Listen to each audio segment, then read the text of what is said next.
So, we often find ourselves right there, don't we? On the edge of something big, maybe launching a new project, thinking about a totally different career path, or I don't know, just needing to have one of those really difficult conversations. You feel that pull, you know, that desire for something more, something different. But then almost always this other voice chimes in, and it's quiet, it's reasonable sounding. It's like having a tiny, cautious accountant in your head saying, hold on, let's be realistic here. Run those numbers again. Are you sure you're ready? What if this goes completely wrong? It wraps itself in logic. And that, I think, is the real kicker for anyone trying to push boundaries. This voice of rationality, it feels like the biggest roadblock between having ambition and actually doing something about it. It looks like responsibility, but man, it often just stops you cold. It really does. And it's so effective precisely because it hides like that, in plain sight. But, you know, you need to get better at auditing what's going on inside. When you hear those sensible words pop up in your head, don't just listen to the argument. Lean in a bit closer. Feel what's happening in your body. Is there like a tightness, a knot somewhere? That feeling of slightly bracing yourself. Because if you feel that tension, that physical contraction, chances are that's not genuine wisdom speaking. And that's really what we want to dig into today, giving you the tools to tell the difference between real, necessary caution and just plain old fear dressed up as strategy. Okay, yeah, let's jump right into that because, you know, the listeners we're talking to, they often operate in worlds that value data, logic, risk management. We're kind of trained to respect that rational approach. Yeah. So why do these usually good tools like planning, logic suddenly become, well, dangerous when fear gets hold of them? Where's that line between being smart and just being deluded by fear? It's the camouflage. That's the danger. It's brilliant, really. Fear doesn't often show up anymore shaking and saying, I'm scared. No, it puts on a suit. It sounds like the pragmatic professional learns to say things like, market conditions just aren't quite right, or we probably need another quarter of R&D. And the real problem there is that we often just hand over our dreams, our momentum to this imposter. Why? Because it sounds so darn reasonable. This is where some, ancient wisdom actually offers a pretty radical way to look at it. They talk about moha, which means delusion or confusion. It's not just simple confusion. You could call it strategic delusion. It's this deep-seated belief that avoiding discomfort, avoiding risk, is wisdom. And maybe the biggest delusion of all, believing the risk of not acting is zero. That's often the most costly mistake. Real wisdom to the true insight, it tends to be born from actually engaging with things, not just thinking about avoiding them. Okay, that distinction feels critical. Strategic delusion. Wow. Because if we're confusing careful planning with just being afraid, we're stuck before we even start. But hang on, isn't there a risk the other way? That we start dismissing genuine warning signs as just fear. If the data really does say, be careful, isn't it foolish to just ignore that? Yes. That's the tension, isn't it? The balancing act. You absolutely don't ignore the data. Never. But you have to ask, is this data being interpreted through a lens of anxiety? Is my fear making the final call based on the stats? The skill is seeing things clearly without that distortion.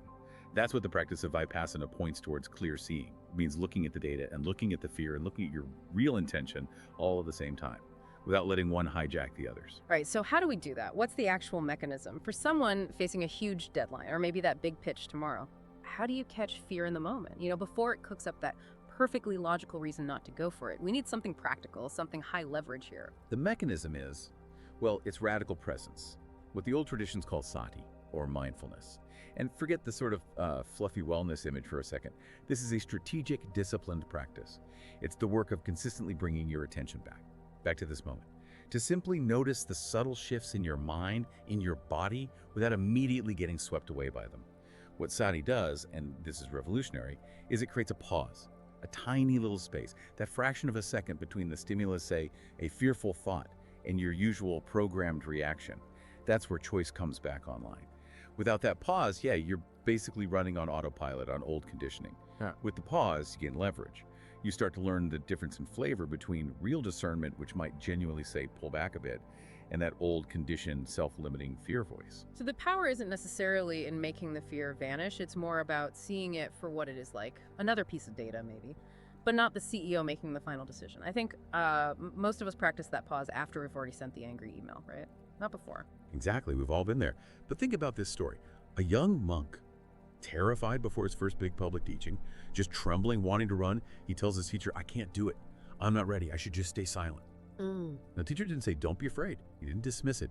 He just asked him gently, is it fear or is it wisdom that's telling you to stay silent right now? And when the monk looked closely and saw, yeah, this is just pure fear talking, the teacher's advice was simple. Okay, let your fear speak. Let it have its say, but don't let it decide. Use it as input, acknowledge it, but don't give it the veto power. And what's fascinating is how modern psychology is kind of catching up to this ancient insight. Things like cognitive behavioral therapy, CBT, it basically shows that those super rational arguments our minds create against taking a leap, they're often just cognitive distortions, patterns based on past bumps in the road. We catastrophize. If this fails, everything is ruined. Or we overgeneralize, well, I tried something similar once and it didn't work, so this whole area is impossible. Mindfulness, that sati, helps you spot those thought patterns as they arise, before they harden into these fixed beliefs that just block you completely. I like that connection. And it leads to that paradox you mentioned earlier, which seems counterintuitive for ambitious people. This idea that cultivating inner stillness actually makes you more effective externally. Because if I'm driven, if I'm worried about results, about output, how does focusing inward possibly upgrade my performance in the real competitive world? It's about the quality of your action, not just the quantity. Think about it. Leaders who practice mindfulness consistently report things like better emotional regulation. That means clearer decisions, less reactivity under pressure. It also seems to enhance creativity. When chronic stress isn't constantly hijacking your brain's resources, you shift. You move from short-term panic-driven thinking to longer-term, more strategic clarity. So stillness isn't about doing nothing. It's an internal upgrade for smarter action. Okay, an internal upgrade. I like that framing.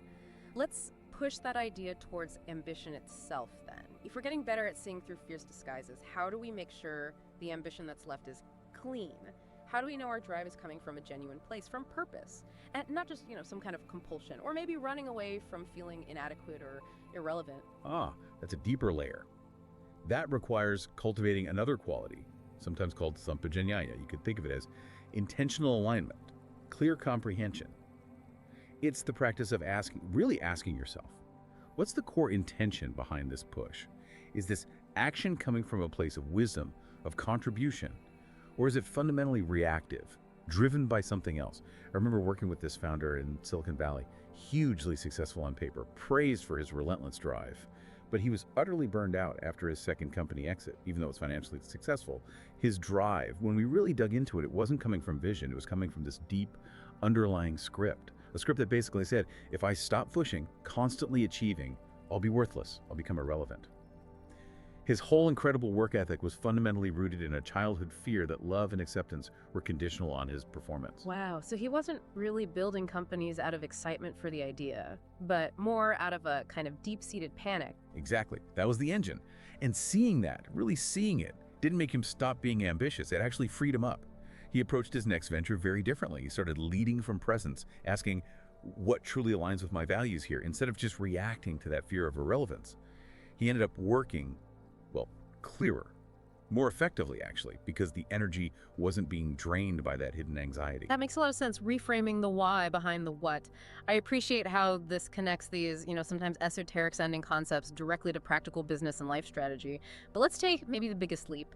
How does something like metta, loving kindness, how does that possibly fit into, say, a tough negotiation in a really competitive market? Seems almost naive. Well, think of metta less as sentimentality and more as a strategic nervous system reset. It views interdependence not as a weakness, but as a competitive advantage. So much fear-based strategy comes from this underlying assumption of zero-sum game, a fundamentally hostile world where you have to grab yours before someone else does. Metta, or just basic goodwill, starts to dismantle that illusion. It rewires your default setting away from suspicion towards, potential collaboration, or at least mutual respect. So when you walk into that negotiation, if your guiding question shifts, if it moves from how do I absolutely crush this and take everything, towards something like, okay, how can we structure this so it serves everyone involved in a way that's actually sustainable, resilient? That's not naive. That's strategic wisdom grounded in how systems actually thrive long term.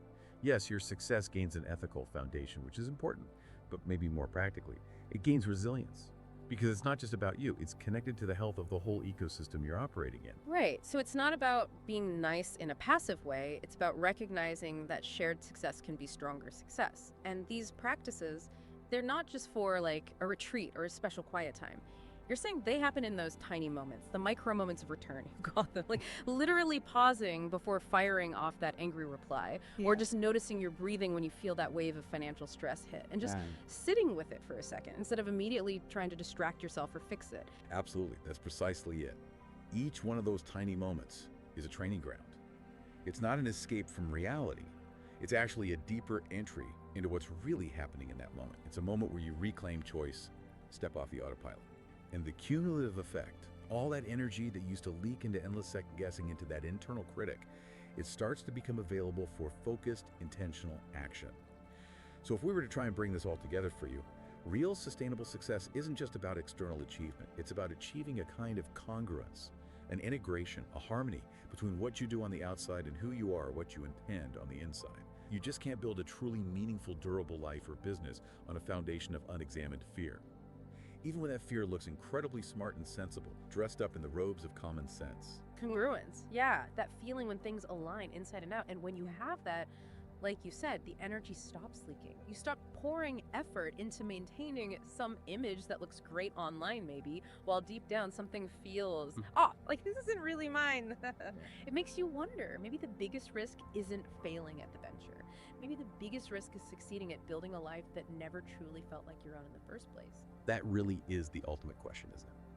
And this path, this journey towards integrated success, it's not usually a straight line. It's more like a spiral. You'll likely circle back to the same core fears, fear of judgment, fear of failure, fear of not being enough.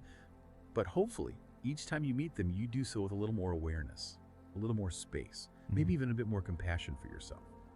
And eventually, the goal isn't even about labeling yourself successful anymore. It becomes simpler. You just start living, acting, working in a way that feels like coming home, like alignment. So maybe as you think about your own next big leap, whatever that might be, consider this as a final thought to play with. What if the deepest form of success isn't actually found in having all the solid, definitive answers? What if it's found in learning how to live peacefully and powerfully right inside the questions themselves?